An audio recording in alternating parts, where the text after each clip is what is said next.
तो स्टूडेंट्स, ये आपका 9th क्लास का जो चैप्टर्स है ग्रेविटेशंस, इसकी जो है वो कुछ क्वेश्चंस है, काफ़ी इंपॉर्टेंट है, ये एग्जाम्स में आएंगे। तो पहला क्वेश्चन है, what is the gravitational force. Gravitational force क्या होता है? तो every object in the universe, संसार में प्रत्येक वस्तु, attract every other object with a force, हर एक दूसरी वस्तु को अपनी ओर एक बल से खींचती है, which is called gravitational force, जिसे हम ग्रेविटेशनल फोर्स कहते हैं। सेकेंड क्वेश्चन है, what is the law of gravitational force. Gravitational force का जो लॉ है, सिद्धांत क्या है? तो इसका जो आंसर है वह है, every object in the universe attract every other object with a force. हर एक वस्तु संसार में हर एक दूसरी वस्तु को अपनी ओर जो है खींचती है, which is directly proportional to product of their masses, जो उसके मासेज के डायरेक्टली प्रोपोर्शनल है। डायरेक्टली प्रोपोर्शनल का मतलब होता है, जैसे इसमें ये F is directly proportional M1 M2। यहाँ पर M1 जो है फर्स्ट ऑब्जेक्ट है, सेकंड है सेकंड ऑब्जेक्ट। तो ये अगर फोर्स बढ़ेगा तो मासेस भी बढ़ेगा, अगर मासेस बढ़ेगा तो फोर्स भी बढ़ेगा।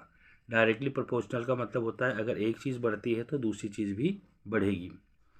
And inversely proportional to the square of the distance between them, उनके बीच में जो डिस्टेंस है उसके इन्वर्सली प्रोपोर्शनल होता है। अगर डिस्टेंस बढ़ेगा तो फोर्स कम होगा, और डिस्टेंस घटेगा तो फोर्स बढ़ेगा।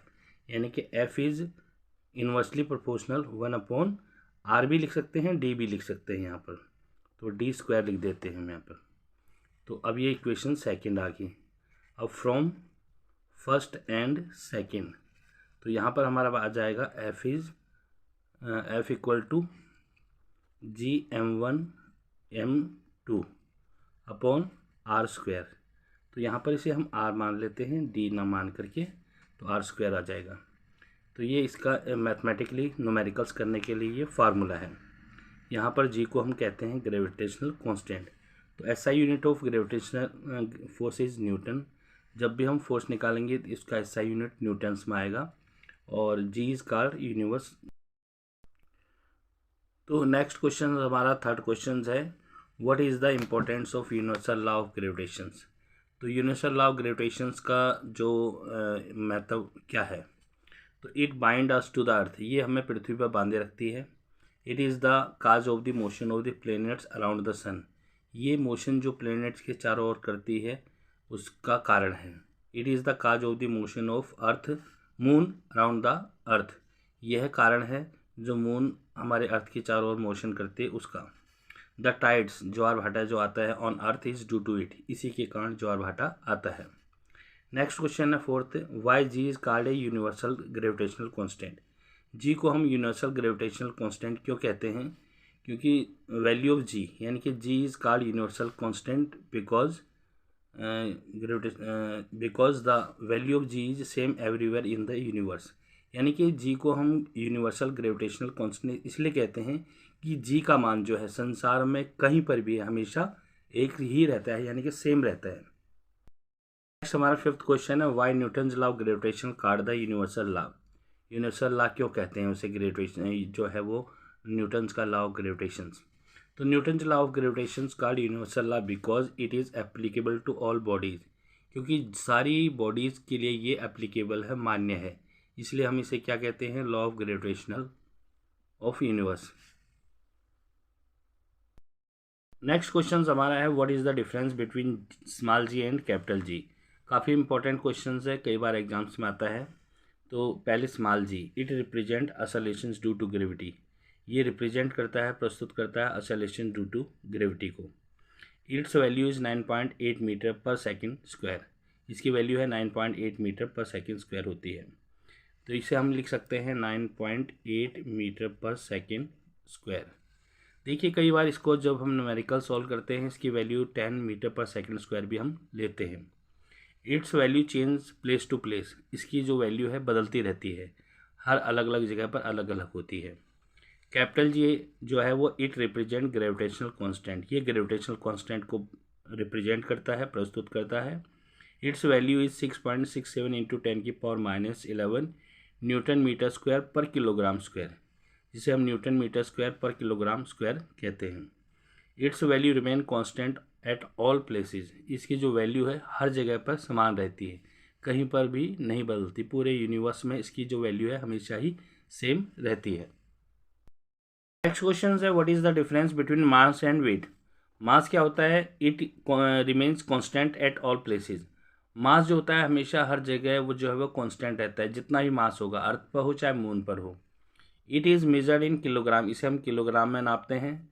इट इज़ स्केलर क्वांटिटी, एक स्केलर क्वांटिटी है। और mass of a body is never zero, कभी भी मास जो है वो जीरो नहीं हो सकता है। वेट का क्या आ जाएगा, it is different at different place on the earth. Earth के डिफरेंट प्लेसेस पर ये डिफरेंट रहता है, अलग अलग रहता है। It is measure in newton, इसे हम न्यूटन में नापते हैं। और इट इज़ वेक्टर क्वांटिटी, और ये हमारी एक वेक्टर क्वांटिटी है। Weight of a body is zero at the centre of the earth. Weight जो होती है सेंटर ऑफ द अर्थ पर जो है वो जीरो होता है। नेक्स्ट क्वेश्चन हम आता है व्हाट इज फ्री फॉल्स।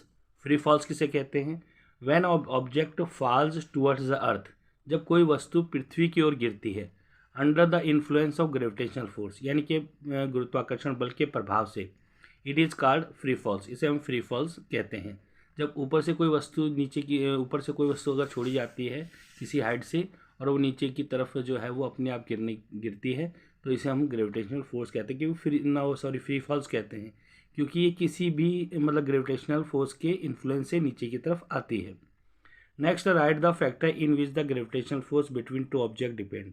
तो ग्रेविटेशनल जो फोर्स होता है वो ग्रेविटेशनल फोर्स किन दो बातों पर निर्भर करता है। देखिए, पहला तो है mass of the two bodies, दो बॉडीज़ का मास कितना होगा, क्योंकि अगर मास बढ़ेगा तो ग्रेविटेशनल फोर्स भी बढ़ेगा और मास घटेगा तो ग्रेविटेशनल फोर्स भी घटेगा। यानी कि मैंने पहले ही आपको डेफिनेशन में बता दिया कि ये डायरेक्टली प्रोपोर्शनल होता है। एक चीज़ बढ़ेगी तो दूसरी चीज़ भी बढ़ेगी, अगर एक घटेगी तो दूसरी चीज़ भी घटेगी। दूसरा है distance between the two objects, दो ऑब्जेक्ट के बीच की दूरी। अगर दूरी बढ़ती है तो ग्रेविटेशनल फोर्स कम होती है, यानी कि इन्वर्सली प्रोपोर्शनल है। और अगर दूरी घटेगी तो फोर्स बढ़ेगा और दूरी बढ़ेगी तो फोर्स घटेगा। अगला है what is the use of Newton's law of gravitation.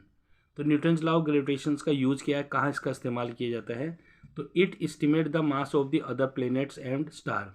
तो जो भी प्लैनेट्स और स्टार के मासेज यानी कि द्रव्यमान को निकालने के लिए हम लोग जो है इस न्यूटन्स लॉ ऑफ ग्रेविटेशन का यूज करते हैं, इसी से हम पता लगा सकते हैं। नेक्स्ट क्वेश्चन है what is the properties of oscillations due to gravity.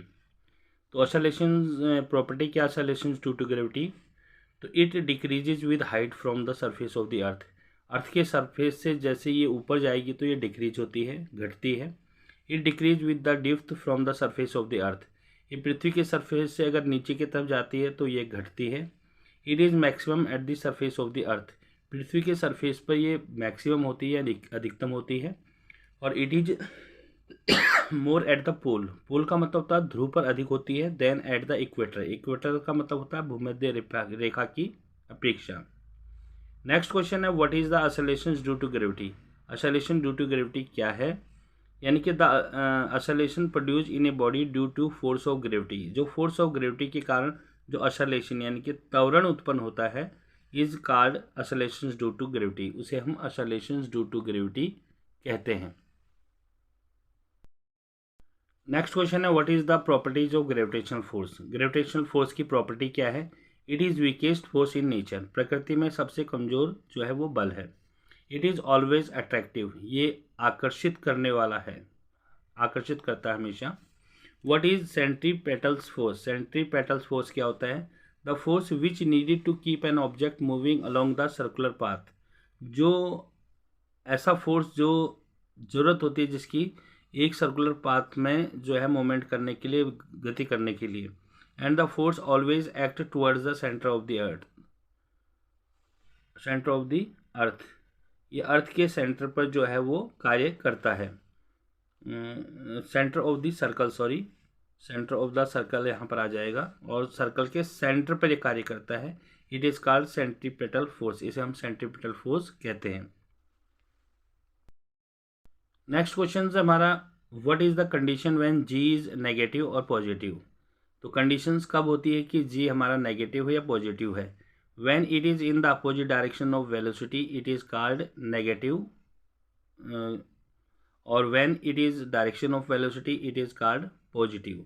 जब ये अपोजिट होता है वेलोसिटी के तो जी को हम नेगेटिव कहते हैं, और ये पॉजिटिव होता है तो इसे हम जी की वैल्यू पॉजिटिव होती है। यानी कि अगर किसी वस्तु को हम ऊपर की तरफ फेंकते हैं तो हमने बल तो ऊपर की तरफ लगाया, बट जो है वो उसे अर्थ का ग्रेविटेशनल फोर्स अपनी ओर खींचता है, तो ये अपोजिट हो गई डायरेक्शंस। एक डायरेक्शन ऊपर की तरफ ने बल लगाया और पृथ्वी नीचे खींच रही है, दैट इज ए नेगेटिव। अगर ऊपर से कोई वस्तु हम नीचे की तरफ फेंकते हैं तो क्या होता है कि फोर्स भी नीचे की तरफ है और नीचे ग्रेविटेशनल फोर्स भी नीचे आ रहा है, तो इसे हम पॉजिटिव कहते हैं। अगला क्वेश्चन है what is gravity. Force of gravitational attraction on an object due to earth is called gravity.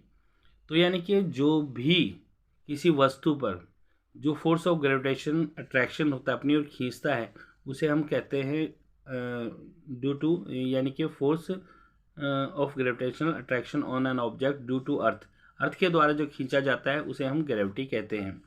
तो what is weight. The force which with which a body attracted towards centre of the earth. वह बल जिसके द्वारा जो है किसी वस्तु को जो है वो अपनी पृथ्वी अपने केंद्र की ओर खींचती है इज कॉल्ड वेट।